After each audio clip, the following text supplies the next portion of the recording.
നമസ്കാരം. Rahul മാങ്കൂട്ടത്തിലിന്റെ medical report വ്യാജമാണ് എന്ന് തെളിയിക്കാൻ വിമർശിക്കുന്നവരെ വെല്ലുവിളിച്ച് പ്രതിപക്ഷ നേതാവ് വി.ഡി. സതീശൻ.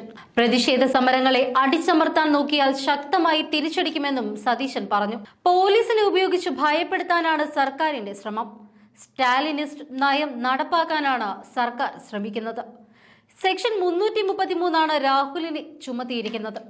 10 വർഷം വരെ തടവ് ശിക്ഷ കിട്ടാവുന്ന വകുപ്പാണ് ഇത് എന്നും വി.ഡി. സതീശൻ പറഞ്ഞു. രാഹുലിന് ജാമ്യം നിഷേധിക്കാൻ എല്ലാ സർക്കാർ സംവിധാനങ്ങളെയും പോലീസ് ഉപയോഗിച്ചു. PROയെ സ്വാധീനിച്ച് BP റിപ്പോർട്ട് അട്ടിമറിച്ചു. പരിശോധിക്കുന്ന ഡോക്ടർ റിപ്പോർട്ട് നൽകുന്നതിന് പകരം RMIയെ ഉപയോഗിച്ച് BP റിപ്പോർട്ട് അട്ടിമറിച്ചു. പരിശോധിക്കുന്ന ഡോക്ടർ റിപ്പോർട്ട് നൽകുന്നതിന് പകരം RMO നോർമലാണ് എന്ന് റിപ്പോർട്ട് തിരുത്തി എഴുതി. നിയമവിരുദ്ധമായ പ്രവൃത്തിക്ക് കൂട്ടുനിന്ന ഒരു ഉദ്യോഗസ്ഥനെയും വെറുതെ വിടില്ല എന്നും അദ്ദേഹം പറഞ്ഞു. ഗുരുതരമായ ആരോപണമാണ് വി.ഡി. സതീശൻ ഇപ്പോൾ നടത്തിയിരിക്കുന്നത്.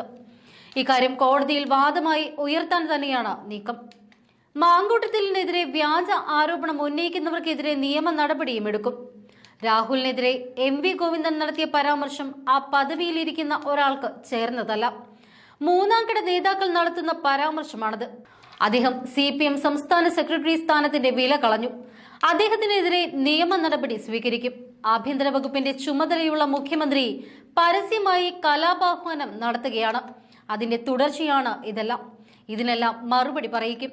യൂത്ത് കോൺഗ്രസ് പ്രവർത്തകരെ ആക്രമിച്ച കേസിൽ പ്രതികളായ മുഖ്യമന്ത്രിയുടെ സുരക്ഷാ ഉദ്യോഗസ്ഥർ ഇതുവരേക്കും പോലീസ് സ്റ്റേഷനിൽ ഹാജരായിട്ടില്ല എന്നും സതീശൻ ചൂണ്ടിക്കാട്ടി.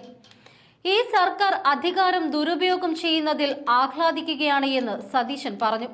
സർക്കാരിന് ഉപദേശം കൊടുക്കുന്നവർ അവരുടെ ശത്രുക്കളാണ് എന്ന് തെളിയിക്കുന്നു. ഈ രീതിയിലാണ് കാര്യങ്ങൾ നടക്കുന്നത് എന്ന് സതീശൻ പരിഹസിച്ചു. പ്രതിപക്ഷ രാഷ്ട്രീയ പ്രവർത്തനത്തെ അടിച്ചമർത്തുക എന്ന സ്റ്റാലിനിസ്റ്റ് നയമാണ് പിണറായി വിജയൻ കേരളത്തിൽ നടപ്പാക്കാൻ ശ്രമിക്കുന്നത് എന്നും സതീശൻ കുറ്റപ്പെടുത്തി.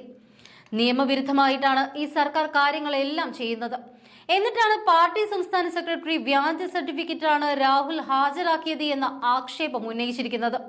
CPMനെയും സംസ്ഥാന സർക്കാരിനെയും ഞങ്ങൾ വെല്ലുവിളിക്കുന്നു. രാഹുൽ മാങ്കൂട്ടത്തിൽ കോടതിയിൽ ഹാജരാക്കിയത് വ്യാജ സർട്ടിഫിക്കറ്റാണ് എന്ന് തെളിയിക്കാൻ CPMനെയും സർക്കാരിനെയും ഞങ്ങൾ വെല്ലുവിളിക്കുകയാണ്. രോഗം ബാധിച്ച ഒരാൾ ചികിത്സ തേടുന്നതിന് വ്യാജ സർട്ടിഫിക്കറ്റാണ് എന്ന് പറയുന്ന വിവരക്കേട് ഇത് എന്തൊരു വില കുറഞ്ഞ രാഷ്ട്രീയമാണ്. ആർക്കും അസുഖം വരാൻ പാടില്ലേ? പോലീസ് മർദ്ദനത്തിലാണ് അദ്ദേഹത്തിന്റെ ശിരസിൽ പരിക്കേറ്റത്. അതിനുശേഷമാണ് ഈ സംഭവം ഉണ്ടായത്. ഇവിടെയുണ്ടായിരുന്ന പ്രധാനപ്പെട്ട നേതാക്കളെല്ലാം തന്നെ രാഹുലിനെ ആശുപത്രിയിൽ പോയി കണ്ടവരാണ്. ഞാൻ സ്ഥലത്തില്ലായിരുന്നു. വിദഗ്ധ ചികിത്സയ്ക്കായി അദ്ദേഹത്തെ ബംഗളൂരുവിലേക്ക് കൊണ്ടുപോകാൻ എല്ലാം ബുക്ക് ചെയ്ത് വെച്ചിരുന്നതുമാണ്. അതുകൊണ്ട് തന്നെ ജയിലിൽ പോകുമ്പോൾ ഞങ്ങൾക്ക് ഭയമുണ്ടായിരുന്നു. അത് ജയിലിൽ പോകാനുള്ള ഭയമല്ല. ഈ ഡിസ്ചാർജ് സർട്ടിഫിക്കറ്റിൽ സ്റ്റേബിൾ എന്നല്ലാതെ എന്താണ് എഴുതുക? ആശുപത്രിയിൽ നിന്ന് ഡിസ്ചാർജ് ചെയ്യുന്നത് എപ്പോഴാണ്? സ്റ്റേബിൾ ആകുമ്പോഴല്ലേ? എന്നിട്ട് ആൾക്ക് വിശ്രമം നിർദ്ദേശിക്കുകയല്ലേ ചെയ്യുന്നത്? ഒരാൾക്ക് പ്രശ്നമുണ്ട് എന്ന് പറഞ്ഞ് ആശുപത്രിയിൽ നിന്ന് ഡിസ്ചാർജ് ചെയ്യാൻ പറ്റുമോ? ഇവർ എന്തൊക്കെയാണ് പറയുന്നത്? ആശുപത്രിയിൽ നിന്ന് ഡിസ്ചാർജ് ചെയ്തപ്പോൾ സ്റ്റേബിൾ ആണ് എന്ന് പറഞ്ഞു അത്രേ. ന്യൂറോ പരിശോധന നടത്തിയതിന്റെ സർട്ടിഫിക്കറ്റ് അല്ലേ രാഹുൽ ഇപ്പോൾ ഹാജരാക്കിയത്? എന്നാൽ കോടതി നടത്തിയ പരിശോധനയാകട്ടെ വെറും BP നോക്കുന്നതിനുള്ള പരിശോധനയും. ന്യൂറോ വിഭാഗത്തിൽ ചികിത്സയിലായിരുന്ന ഒരാൾക്ക് രോഗമുണ്ടോ എന്നറിയാൻ BP നോക്കിയാൽ മതിയാകുമോ? BP നോക്കിയപ്പോൾ അത് 160 ആയിരുന്നു.